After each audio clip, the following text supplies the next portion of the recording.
Salam dəyərli şagirdlər. Mövzu izahlarımız davam edir. Bugün yenə də 6-cı sinif yeni dərslik əsasında ikinci mövzumuzun sadə şəkildə izahını verməyə çalışacağam. Ümidvaram ki, hər biriniz üçün faydalı bir mövzu olacaqdır. Mövzumuzun adı coğrafi məkan necə fərqlənir? Məkanları bir-birindən fərqləndirmək üçün ilk növbədə onların xüsusiyyətlərini bilmək lazımdır. Onların da xüsusiyyətlərini düzgün bilməkdən ötürü onları düzgün təhlil etmək lazımdır. Çünki bu, insanların həyatında mühüm əhəmiyyət kəsb edir. Yaşayış obyektini seçərkən, təsərrüfat obyektini qurarkən, şəhəri planlayarkən, hər hansı bir coğrafi məkan belə deyək, layihəsini hazırlayarkən məkanın xüsusiyyətlərindən istifadə olunur. Məkanın xüsusiyyətləri aşağıdakılardır. Birinci, məkanda komponentlərin müxtəlifliyi. Komponent deyəndə bir növ məkanın hissələri nəzərdə tutulur. Məkanda komponentlərin müxtəlifliyi.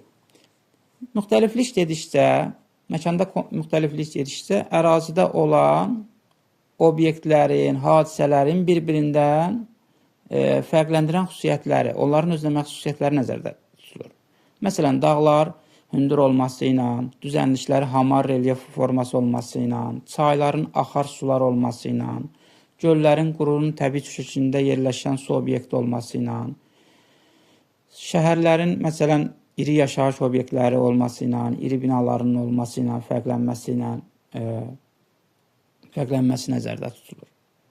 İkinci, məkan komponentlərinin qarşılıqlı əlaqəsi. Bu, məkan komponentlərinin qarşılıqlı əlaqəsi deyəndə nə başa düşürük? Məsələn, iqlimin rütubətli, həm də isti olması nəticəsində, isti və rütubətli olması nəticəsində ərazidə meşələrin formalaşması, soyuq ərazilərdə soyuğa davamlı bitkilərin becərilməsi, isti ərazilərdə isti və bitkilərin mövcud olması, rütubətli ərazilərdə rütubət sevən bitkilərin olması, sonra komponentlərin olması da demək daha doğru olar. Sonra quraq ərazilərdə quraqlığa davamlı bitkilərin becərilməsi. Buna misal ola bilər. Məsələn, burada iki nümunə verilmişdir. Məsələn, Kür çayı boyunca torpaqların nəmli olması nəticəsində orada Tuqay meşələri, Kür çayı boyunca meşələrin formalaşmışdır.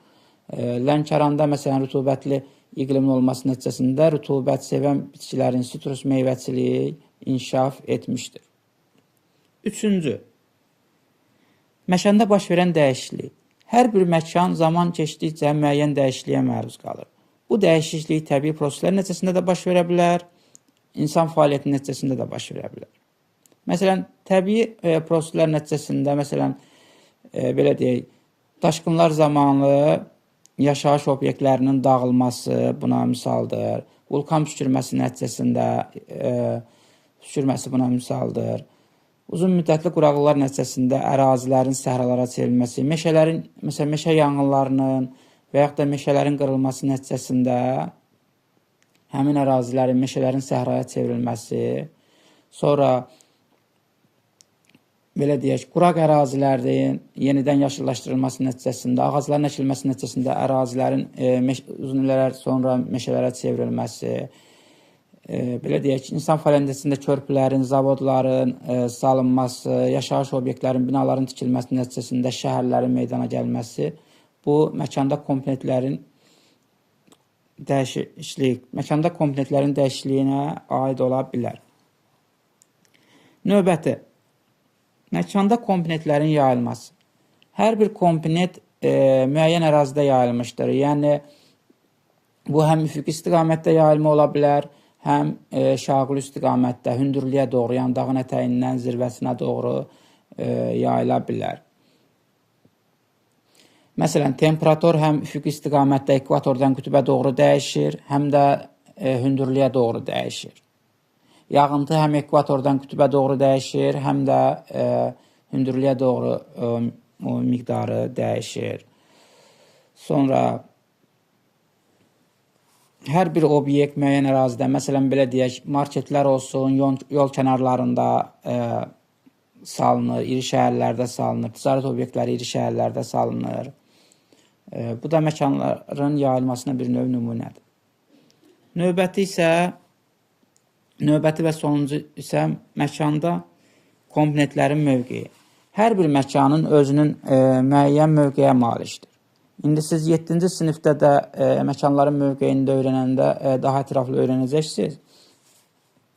Hər bir məkanın, hər bir obyektin müəyyən mövqeyi var.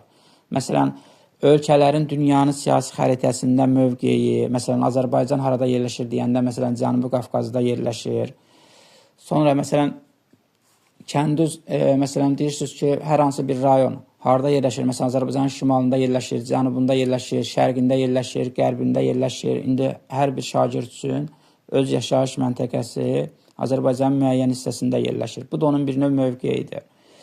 Məsələn, rayona yaxınlıq, rayondan uzaqlıq, mövqe dedikdə bunlar nəzərdə tutulur. Məsələn, mənim o evim digər, məsələn, yoldaşın evindən qərbdə yerləşir, şərqdə yerləşir və yaxud onun sağında yerləşir, solunda yerləşir, qarşısında yerləşir, arxasında yerləşir. Bir növ bu, məkanın mövqeyinə misal ola bilər. Bu günlük bu mövzuda bu qədər. Növbəti mövzularda görüşənədək. Sağ olun.